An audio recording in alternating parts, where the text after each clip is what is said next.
Hey there, StarCraft fans! It's Falcon Paladin coming at ya with yet another edition of StarCraft 2 Legacy of the Void in 4K.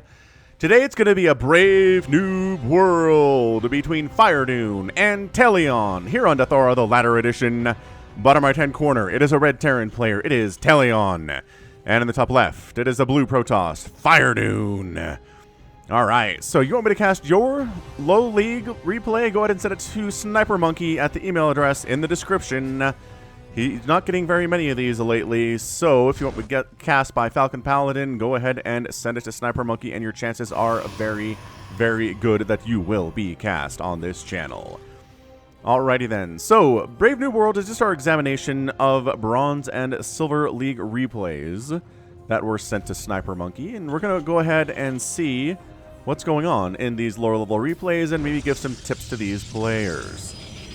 Alright, so Gateway first here. Ooh, 2 racks opening here from Tellion. He wants to be aggressive.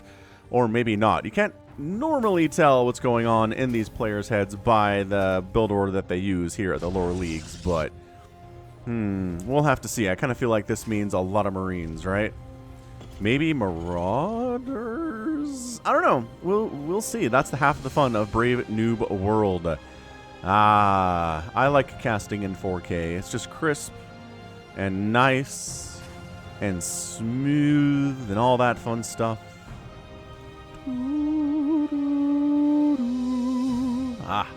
The music is good. Alright, what are we doing is the question. Marine there.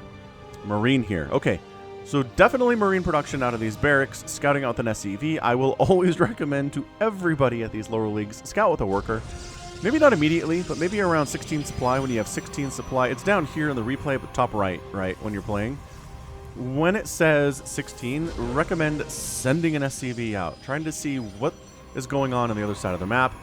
If you recognize, hey, there's only a forge in your enemy's base, they're cannon rushing you. If you recognize there's a 2 racks opening from your enemy, they're probably going to pressure you off of 1 base. You're expanding, they're not. They can have a bigger army than you can in DVP, and that's going to be a problem.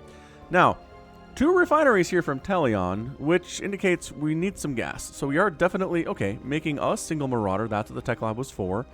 I like it. I'm not sure that we need 2 gas for a 2 racks Marine Marauder style play. The other problem here is that Tellion might entirely be going for a defensive setup here. He just wants to make units to defend against an oncoming attack. However, by scouting the early Nexus and recognizing there are no attacking units at all for FireDune right now, that should tell Tellion, okay, either you need to move out with these units, right? Move out with the Marines, with the Marauders, and try to kill the Protoss when they don't have an army, or expand yourself and try to catch up economically. Because the longer the situation goes on, where you're sitting here with your army, and the Protoss is macroing up and not making an army, the economy difference is going to be pretty stark here pretty soon. It's already 25 to 20 workers for FireDune, and that is not good. That is not a good number at all here, Tellion. I need you to expand, and there you go. Tossing down the expansion. Still, the army supply is 11 to 4. Marines and Marauders trade so well versus Gateway units here, especially if there aren't any shield batteries about. And there are not any shield batteries about. I mean, at this stage, honestly, Tellion could wander across the map. A move, right? Ooh, is that what we're doing? Whoa, maybe that's what we're doing. Oh, no, wait, no. Okay, fine. Take out your aggression on the unbuildable plates. I can support this plan. That's totally cool.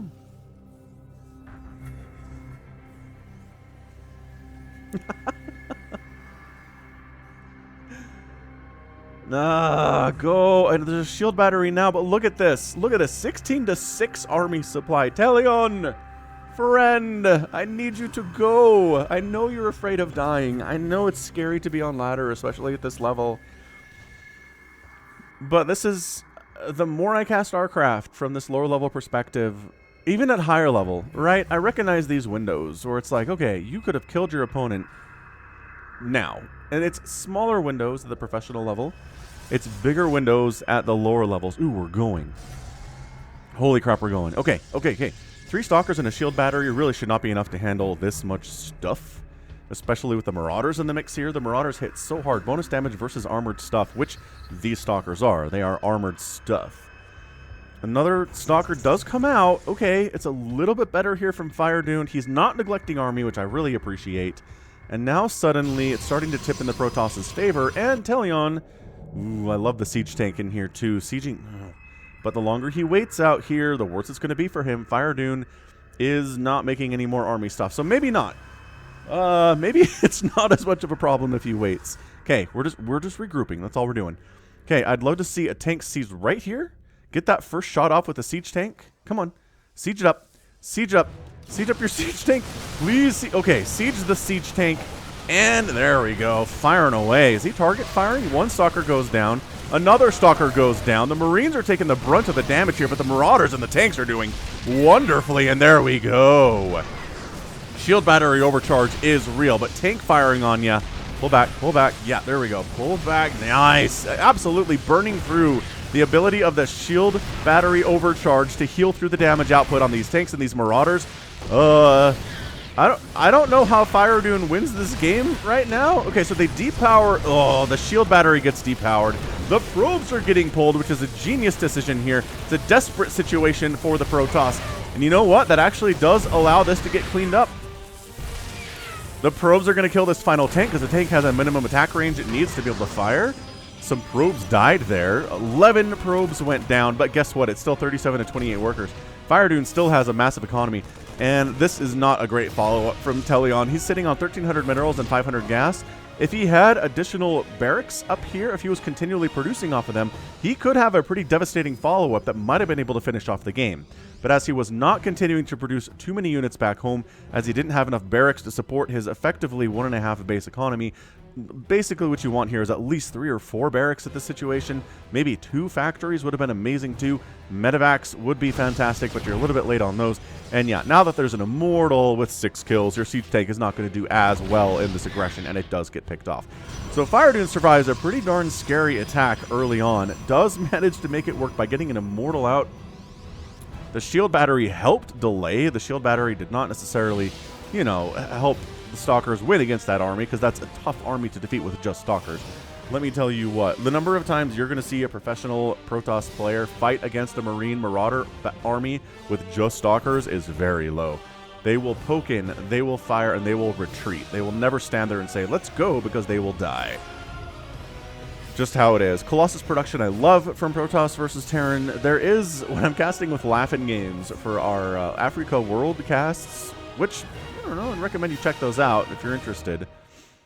But basically, the Africa World casts, Protoss will get 3 Colossus. 3 Colossus with extended thermal lance, which is being researched here off of the robotics bay, against Terran if they're going for this Marine Marauder stuff. And it just seems 3 Colossus are kind of the secret magic number of Colossus you need to handle this. So another Colossus is on the way, and I imagine the 3 Colossus rule is even more effective here at the lower leagues. So Tellion, spending his money a little bit better. He's still over 1,000 minerals and 500 gas, but that's really, I mean, it's difficult to criticize him for that amount of extra money. It's not a ton, is the thing. He is, you know, continuing to saturate up here this natural base. He's got 4 refineries here, which is a lot. Moving out again. I like this. It's like, you know, that first attack, I didn't win with it, but I did some damage. I killed a pylon. I killed pretty much all of FireDune's army. The defender's advantage helped FireDune out. He was making stuff better than I was, plus that, you know, the reinforcements had a shorter distance to go to get to the front lines from right inside FireDune's main base. That's what defender's advantage is all about. More Colossus on the way, getting charged. Love the charge for sure. Yes, we're getting that 3 Colossus number up here from FireDune. I like it. I support this wholeheartedly.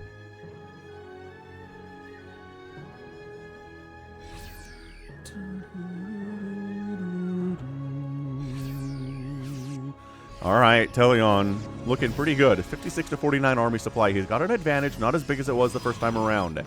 And I'm worried about this. Ooh. Getting... Ooh, okay, so tank... Love the tank siege up here. This is actually pretty good.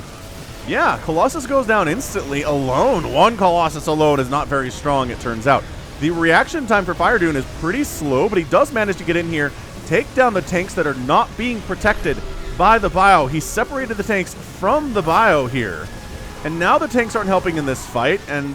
Oh boy, here we go. No, wait, what are we doing? I don't know why he moved over that way. Siege tank firing, not sieged up. Look at these 2 Colossus. Swipe, swipe, swipe, swipe. And FireDune manages to hold off the attack, kills the medevac as well. 2 Colossus together are so strong. 12 and 9 kills on those guys. Their friend died, but he was alone because Colossus together strong is what they say. All right. So, third base here. The expansion timings from FireDune are pretty great. I'm going to say FireDune is probably silver, maybe gold even. Well, gold can fit in to the Brave Noob world, depending on how things are going. Tellion being pretty aggressive, honestly, for this level 2. I like it. I mean, his macro isn't incredible, and his micro is not incredible, but he understands the concept of I need to attack my opponent to beat them, which some players at this level do not quite comprehend. They don't quite get to that point. They just kind of turtle up and hope that good things happen to them eventually, you know, through no fault of their own. Got some upgrades from FireDune 2-1-1. Could be working on 2-2. That's something I'd recommend, is the better upgrades you have, especially against Terran. They're going to help you. Armor upgrades, especially for Zealots, really make them tank extremely well versus Marines and Marauders, and allow your damage-dealing units behind the Zealots to really get some nice shots off before the Zealots are cleaned out. So armor upgrade, good stuff to have. Working on +2 attack, that's fine as well. And a Templar Archives, which is moderately good. Okay, it's actually really, really good here. Storm is amazing against Terran and against enemy Zerg too. If you can figure out Storm, if you can manage to put your High Templar in a different hotkey, right? So you're not just A-moving them into battle. Although, they were given that basic attack a few months ago, or maybe longer because time doesn't mean anything right now, where if you A-move them, they will stay kind of with the rest of your army and fire ineffectual bullets at the enemy and not just wander into the enemy and die. So that's nice. So maybe you can just kind of have them all in the same hotkey and just tab, right? That's something, you know. I mean, that's... I guess we could talk about that right now. There's not much going on. If you select all of these units here, right, and say some of them have special abilities, if you tab select, it'll select different types of units in your giant control group. So if you tab into the High Templar, then you can use T to storm just using the High Templar. And you still have everything else selected, right? Does that make sense? You could still kind of A-move with your units, but you can storm from within that control group. It's really handy. It's a very, very nice thing, which new players maybe are not aware of. FireDune decides it's time to move in. 3 tanks back here. Marines, Marauders. The Zealots get belted pretty quickly, and now we're starting to fire. Wait, we are backing up for some reason. Tellion's trying to micro. I'm just not sure I completely agree with what he's doing. Although backing up to the support of the siege tanks is pretty good if you're fighting against Colossus. Siege tanks do bonus damage versus armored. Colossus are definitely armored units, and they outrange the Colossus too, so that was excellent. Nicely done. Out of Tellion. Pulling back to where... Oh, again, a lone Colossus is a sad, sad boy.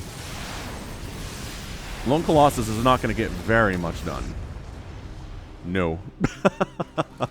Fairly well. Now, Tellion needs a third base desperately. Traditionally, you want to get a third base up around, I don't know, 8-9 minutes against a Protoss opponent, but once you start getting into 13, 14, 15 minutes, you're extremely late. You got to get that expansion down somewhere. If you feel worried about it, build a command center inside your main. Once it's built, lift it off, land it, upgrade it to a planetary, help with that base defense. It could be really good to have. Or, you know, if you're braver, just build it on site. Now, part of being brave in StarCraft is recognizing what your opponent's doing, right? There is a nice observer parked here inside Tellion's main base. And what that means is FireDune knows what's coming out of these factories, what's being produced from the starports, what's being made out of these barracks, right? On the other hand, we're in the dark. Tellion has no idea what FireDune is up to, and that's a problem. FireDune, recognizing it's a lot of Viking production, is making DTs, because Vikings are not very good against our Templar, as it turns out. Is this going to work? I don't know. There's a lot of siege tanks. There's a lot of Marauders and Marines here. Oh, we're Archoning them. Okay.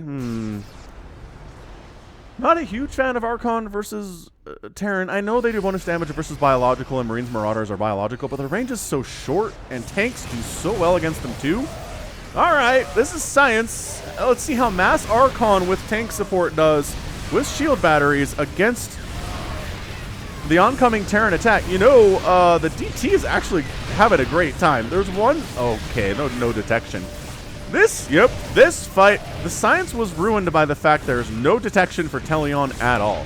He forgot Dark Templar were a threat. He didn't bring a Raven with him. He didn't scan, which he has all of the energy in the world. Does he not know that... Oh, he might not know that mules exist.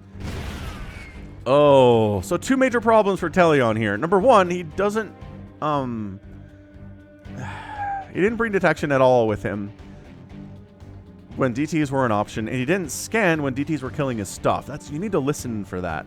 It's hard to see it, I understand that, but if you listen for the swipes of the Dark Templar, you can tell there's DTs in there. Come back to your orbital command, use the scan ability to go ahead and scan the area, reveal the cloak stuff, and kill them. The other problem is, I'm just realizing we're not calling down mules at all here. Tellion has full energy on both of his orbital commands. He's mined out of his main, and he's not taken a third base yet.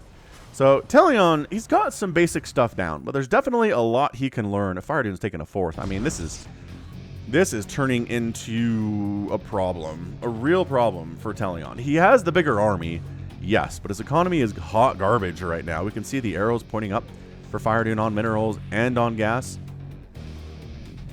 Tellion running out of cash quite quickly. Is he, in fact, going to expand to a third base before he dies today? I really don't see him winning is the problem. If he doesn't know about DTs, that's the thing. FireDune can be like, he didn't scan at all for my Dark Templar. What if I just go mass DT against him? You think he'd be able to handle it? I guess he does have some turrets up, so perhaps he understands Dark Templar exist, and the counter to them is only missile turrets, so that's what he's doing. Seriously, though, a Raven would help. Not that you have a starport with a tech lab on it or anything, but you could make that happen. Look, command center being built for a third, and he's lifting off his main orbital command and landing it for a third base. Okay, so those of you who bet that Tellion would take a third base before the end of the game today, congratulations. You win the prize, which is 67 Falcon Bucks. Well done. Those are not redeemable for anything, unfortunately, but you did it. Stargate, I'm sorry, for FireDune under production. A lot more gateways here too. Recognizing I'm floating some cash. Let's make some production facilities. Exactly how you want to do this thing. Like, that's the deal. Build orders can get you to a certain point in the game, but once you get there and once you have your basic 3 bases up, it really comes down to reading what your opponent is up to, recognizing maybe you're not spending cash as fast as you should, so you throw up a bunch of buildings. There's no build order that's like, hey, you know, at this point, do this at the 17-minute mark of a game. It just doesn't make any sense. This is where you need to figure out how you're going to play the game and how you're going to be making most effective use out of the resources that you have. Yeah? Yeah. I think that makes a lot of sense. Oh my gosh, Tellion figured out mules exist. I was like, hey, muling up the third. Wait a minute, mules? Okay, so he does use a bunch of the energy off of his orbitals to go ahead and mule the crap out of this third. Oh, okay. This is actually getting a little bit more interesting. Yeah, he just chunked in a ton of resources off of this third base very quickly. Look at this mineral field. It's almost mined out because it got muled into the ground. And this one, too. Man, mules are good. Good units, mules. All right, so it is 93 to 65 army supply. Tellion has a big lead in overall stuff. Tanks, Marauders, Medivacs count. Vikings too. But the splash damage with the Colossus and the Archons and the Immortals and a whole bunch of Zealots came in. FireDune just rocketed up to 87 army supply. So now he feels much better about things, I have to imagine. I mean, I don't traditionally recommend attacking up a ramp into a Terran base where a Terran army is sitting. That's just asking to die. But if you have the splash damage and you have the better upgrades, which is here, FireDune at 3 attack and 2 armor. Tellion did end up getting up to 1-1. He's working on +2 infantry, attack 2, and getting a fusion core. Not sure if he thinks about going battle cruisers or what, but it's a fleet beacon from FireDune. He's like, you know what? The longer this game goes on, maybe fleet beacon is not a bad idea. So here come Los Zealotos. Archons firing in as well. Colossus at the back getting some free swipes off the Vikings, though, making it not free. High Templar do get some beautiful storms off. Yeah, the upgrades were too much. The tech difference was just too much. And it looks like Tellion is going to lose his third base here. Liberator sets up shop, gets zapped from the Archon lightning attack quite easily. Siege tanks don't do bonus damage versus Archons. They hit them, but not super duper hard. And the Archons are having a great time. Liberators really trying their best here. And the only anti-air is these Archons, but they seem ample. They seem enough, and that's your good game, Tellion! is out, and FireDune is your winner in 20 minutes and 4 seconds.